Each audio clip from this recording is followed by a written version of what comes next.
Shalom, selamat pagi Bapak, Ibu, dan Saudara Civitas Hospitalia Rumah Sakit Pantiwaluyo yang saya kasih di dalam Tuhan.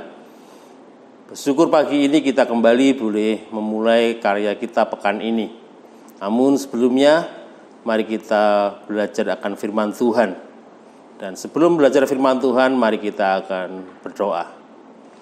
Kami bersyukur kepada Tuhan, pagi ini Tuhan memberikan kembali kepada kami kehidupan di hari yang baru. Kami bersyukur untuk setiap karya dan pernyataan Tuhan di dalam hidup kami. Pagi ini Tuhan, kami rindu mengawali pekan kerja kami dengan firman Tuhan. Kiranya Tuhan berkati kami. Di dalam nama Tuhan Yesus, kami berdoa dan mengucap syukur. Haleluya. Amin. Bapak, Ibu, dan Saudara yang terkasih di dalam Tuhan, pagi ini kita akan belajar firman Tuhan dengan tema berjiwa pemimpin. Bacaan kita pagi ini diambil dari Titus pasal yang pertama ayat 7 sampai ke 9. Demikian bunyi firman Tuhan. Sebab sebagai pengatur rumah Allah, seorang pendidik jemaat harus tidak bercacat, tidak angkuh, bukan pemberang, bukan peminum, bukan pemarah, tidak serakah, melainkan suka memberi tumpangan, suka akan yang baik, bijaksana, adil, saleh, dapat menguasai diri, dan berpegang kepada perkataan yang benar, yang sesuai dengan ajaran yang sehat, supaya ia sanggup menasihati orang berdasarkan ajaran itu dan sanggup meyakinkan penentang-penentangnya. Bapak, Ibu, dan Saudara yang saya kasih di dalam Tuhan, Bapak Ibu tentu mengetahui banyak pemimpin di sekitar kita. Ada pemimpin negara, ada pemimpin perusahaan, ada ketua RT. Di rumah sakit kita juga ada pemimpin, ada direktur, direksi, ada kepala bagian, kepala instalasi, kepala bidang, kepala ruang, dan lain sebagainya. Namun yang perlu kita ketahui bersama bahwa sebenarnya semua manusia pada prinsipnya adalah pemimpin, yaitu menjadi pemimpin atas dirinya sendiri. Bagaimana kita mengatur dan mengarahkan hidup kita, mengatur waktu kita, mengatasi masalah kita, mengendalikan diri kita adalah bukti bahwa kita adalah pemimpin atas diri kita. Setiap keputusan yang kita ambil adalah bentuk bahwa kita adalah pemimpin. Titus adalah rekan kerja yang ditugaskan untuk mengatasi persoalan yang kurang baik di wilayah Kreta, dan dia harus menetapkan penatua-penatua di wilayah Kreta. Secara umum, penduduk Kreta dikenal sebagai pendusta, binatang buas yang merugikan dan pengganggu.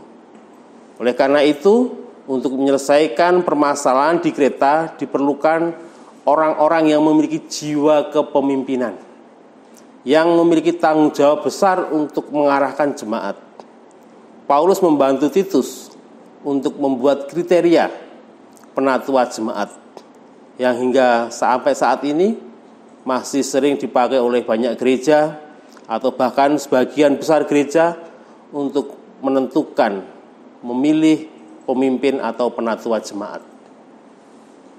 Bapak, Ibu, dan Saudara yang terkasih di dalam Tuhan, Titus 1 ayat 7 sampai 9 ini memberikan pengajaran kepada kita bahwa untuk menjadi seorang pemimpin haruslah memiliki jiwa pemimpin yang benar berdasarkan firman Tuhan. Ada dua hal di sini yang perlu kita renungkan. Yang pertama adalah memiliki hidup yang berdasarkan buah roh.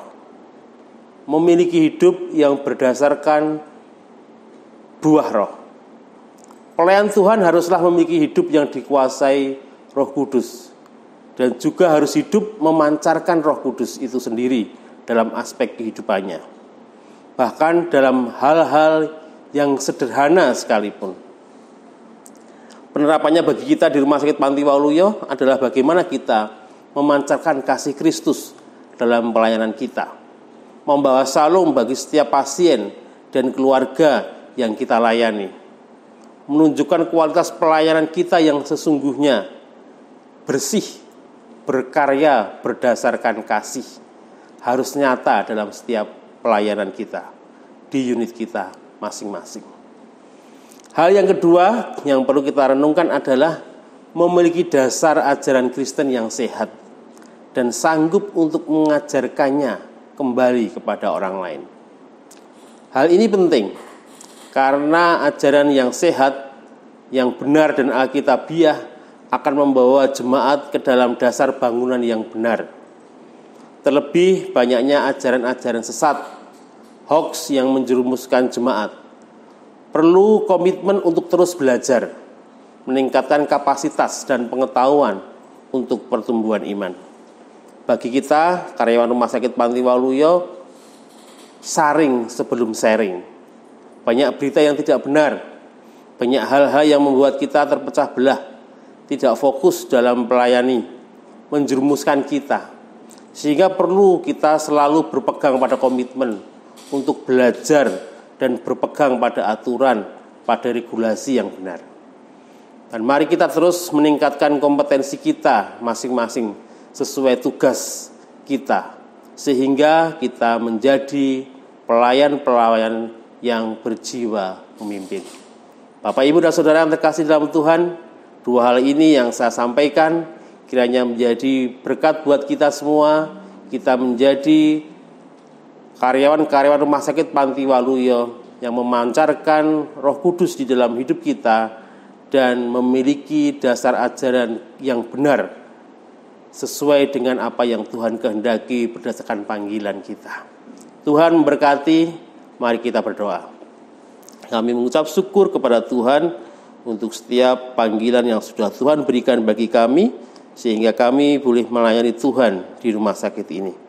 Kami menyerahkan supaya kami boleh menjadi hamba-hamba-Mu yang memiliki jiwa pemimpin yang benar, yang sesuai kehendak Tuhan, yang sesuai dengan apa yang Tuhan inginkan di dalam kehidupan kami. Kami boleh menjadi orang-orang yang senantiasa memancarkan Roh Kudus yang ada di dalam hidup kami, dan kami menjadi orang-orang yang senantiasa berpegang pada aturan ajaran Tuhan. Kami menyerahkan untuk aktivitas kami selanjutnya, pelayanan kami selanjutnya ke dalam tangan kasih Tuhan. Tuhan yang memberkati. Di dalam nama Tuhan Yesus kami berdoa dan mengucap syukur. Haleluya. Amin. Demikian Bapak, Ibu, dan Saudara, tetap jaga jarak, tetap hindari kerumunan, dan selalu pakai masker, cuci tangan. Tuhan memberkati.